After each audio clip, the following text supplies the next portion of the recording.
আসসালামু আলাইকুম। আজকের বাংলা নিউজে সবাইকে জানাচ্ছি স্বাগতম। শুরুতে জানাচ্ছি বিশ্ব আলোচিত খবরের সংবাদ শিরোনাম। আজকের বাংলা নিউজের সাথেই থাকুন। ফিলিস্তিনি স্বাধীনতাকামী সংগঠন হামাস জানিয়েছে, গাজা যুদ্ধবিরতিকে সফল করার জন্য তারা মিশরীয় এবং কাতারি মধ্যস্থতাকারীদের মাধ্যমে নমনীয়তা দেখিয়েছে। তারা একটি ব্যাপক চুক্তির জন্য প্রস্তুতির কথা জানিয়েছে। তেল আবিবের বেনগুরিয়ন বিমানবন্দরে হাইপারসনিক ব্যালিস্টিক ক্ষেপণাস্ত্র নিক্ষেপের ঘোষণা দিয়ে ইসরায়েলের সঙ্গে বাণিজ্যে যুক্ত আরব দেশগুলোকে সতর্ক করেছে ইয়েমেনি হুথিরা। ব্রিটিশ পররাষ্ট্রমন্ত্রী ডেভিড ল্যামির সঙ্গে ইংল্যান্ডের দক্ষিণাঞ্চলে বৈঠকের শুরুতে যুক্তরাষ্ট্রের ভাইস প্রেসিডেন্ট জেডি ভ্যান্স বলেন, গাজা সংকট মোকাবেলায় পদ্ধতিগত মতপার্থক্য থাকলেও ব্রিটেন ও যুক্তরাষ্ট্রের আঞ্চলিক লক্ষ্য অভিন্ন।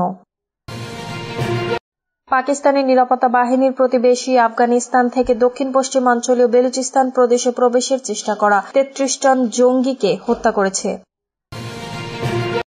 ভারতীয় পণ্যের উপর যুক্তরাষ্ট্র ৫০% পর্যন্ত শুল্ক আরোপ করার পর দিল্লি ওয়াশিংটন সম্পর্কে টানাপোড়েন তৈরি হয়েছে। এমন পরিস্থিতিতে পুতিনকে ভারত সফরের আমন্ত্রণ মোদির।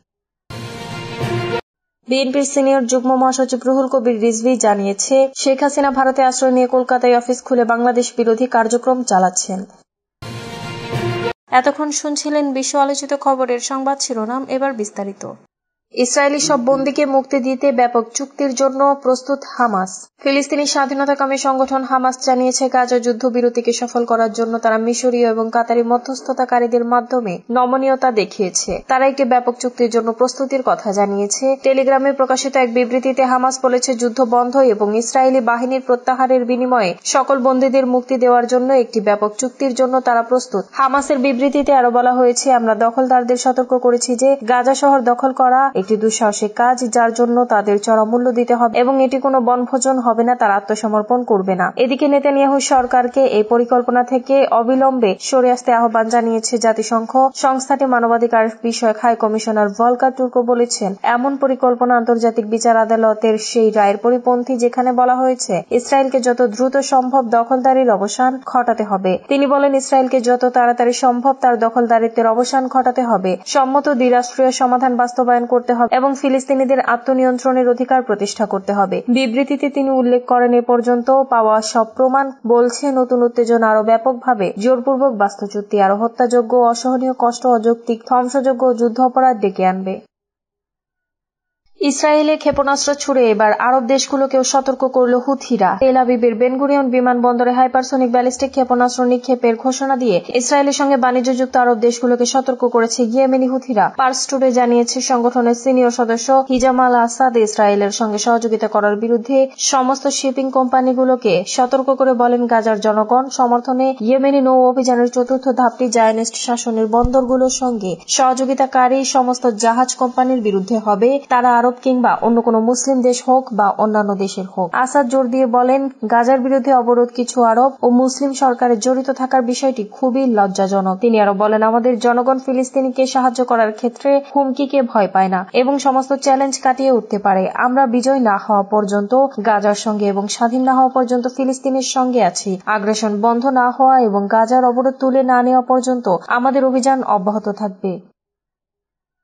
গাজা ইস্যুতে ব্রিটেন যুক্তরাষ্ট্রের মতো পার্থক্য থাকলেও লক্ষ্য অভিন্ন। ব্রিটিশ পররাষ্ট্রমন্ত্রী ডেভিড ল্যামের সঙ্গে ইংল্যান্ডের দক্ষিণাঞ্চলে বৈঠকের শুরুতে যুক্তরাষ্ট্রের ভাইস প্রেসিডেন্ট জেডি ভ্যান্স বলেন, গাজা সংকট মোকাবেলায় পদ্ধতিগত মত পার্থক্য থাকলেও ব্রিটেন ও যুক্তরাষ্ট্রের আঞ্চলিক লক্ষ্য অভিন্ন। পূর্বে ব্রিটেন ও সেখানকার ক্ষমতাসীন লেবার পার্টির সমালোচনা করা ভ্যান্সের স্ত্রী উষা ও তাদের ৩ সন্তানকে নিয়ে লন্ডনে পৌঁছে সেখান থেকে সেভনিং প্রাসাদে যান, যা ব্রিটিশ পররাষ্ট্রমন্ত্রীর সরকারি গ্রামীণ বাসভবন। সাংবাদিক ও টিভি ক্যামেরার সামনে দুই নেতা ছিলেন বেশ আন্তরিক। ল্যামি ভ্যান্সকে কেন্ট উপকূলে হাঁটার পরামর্শ দেন এবং ভ্যান্স ব্রিটেনের প্রতি তার ভালোবাসা প্রকাশ করেন। ব্রিটেনের ফিলিস্তিনি স্বীকৃতির পরিকল্পনা নিয়ে প্রশ্ন করলে ভ্যান্স বলেন, মধ্যপ্রাচ্যের সংকট সমাধানে যুক্তরাষ্ট্র ও ব্রিটেনের লক্ষ্য এক হলেও তা বাস্তবায়নের পদ্ধতি নিয়ে কিছু মতপার্থক্য আছে, যা নিয়ে আজ আলোচনা হবে। তিনি আরো স্পষ্ট করে বলেন, যুক্তরাষ্ট্রের ফিলিস্তিনিকে স্বীকৃতি দেওয়ার কোনো পরিকল্পনা নেই। স্বীকৃতির প্রকৃত অর্থ কি তা তিনি বুঝতে পারছেন না, কারণ সেখানে কার্যকর কোনো সরকারই নেই। অন্যদিকে ব্রিটেন ইসরায়েলের বিরুদ্ধে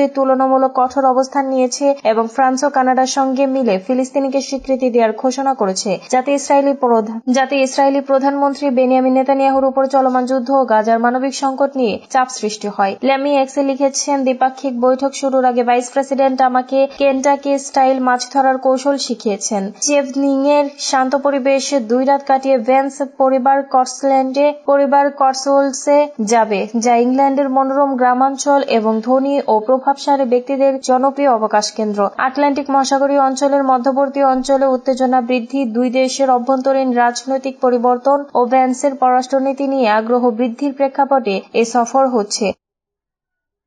আফগান সীমান্তে পাকিস্তানি সেনাদের অভিযান, 33 জঙ্গি নিহত। পাকিস্তানের নিরাপত্তা বাহিনী প্রতিবেশী আফগানিস্তান থেকে দক্ষিণ পশ্চিমাঞ্চলীয় বেলুচিস্তান প্রদেশে প্রবেশের চেষ্টা করা 33 জন জঙ্গিকে হত্যা করেছে। তাদেরকে ভারতপুষ্ট বিচ্ছিন্নতাবাদী হিসেবে বর্ণনা করে শুক্রবার দেশটির সেনাবাহিনী এ তথ্য জানিয়েছে। পাকিস্তান সেনাবাহিনী এদিন বিবৃতিতে জানায়, বেলুচিস্তান ঝোপ জেলায় গতরাতে অভিযান চালানো হয়, যেখানে সেনারা খারেজ শনাক্ত করে, যা পাকিস্তান তালেবান জঙ্গিদের বর্ণনায় ব্যবহৃত সরকারি পরিভাষা। বিবৃতিতে আরো বলা হয়েছে, এই জঙ্গিদের বাধা দিয়ে সুনির্দিষ্ট গোলাগুলিতে মোকাবেলা করা হয়। এ সময় অস্ত্র, গোলাবারুদ ও বিস্ফোরক উদ্ধার করা হয়েছে। পাকিস্তানের প্রধানমন্ত্রী শাহবাজ শরীফ নিরাপত্তা বাহিনীর এই অভিযানে প্রশংসা করে একে সফল বলে আখ্যায়িত করেছেন। অ্যাসোসিয়েটেড প্রেস অব পাকিস্তান তার উদ্ধৃতি দিয়ে বলেছে, আমাদের সাহসী সেনারা নিজেদের জীবন ঝুঁকিতে ফেলে এই অনুপ্রবেশ রোধ করেছে এবং সন্ত্রাসীদের ঘৃণ্য পরিকল্পনা নস্যাৎ করে দিয়েছে। সম্প্রতি বেলুচিস্তানের খনিজ সমৃদ্ধ অঞ্চল থেকে অধিক অর্থনৈতিক হিস্সা দাবি করে সক্রিয় বিচ্ছিন্নতাবাদী গোষ্ঠীগুলো সেনাবাহিনীর উপর হামলা বাড়িয়েছে। সেনাবাহিনী এখন তাদের বিরুদ্ধে গোয়েন্দা তথ্যভিত্তিক অভিযান পরিচালনা করছে। পাকিস্তান ও ভারত প্রায়ই একে অপরকে সশস্ত্র গোষ্ঠীগুলোকে মদদ দেওয়ার অভিযোগ করে থাকে।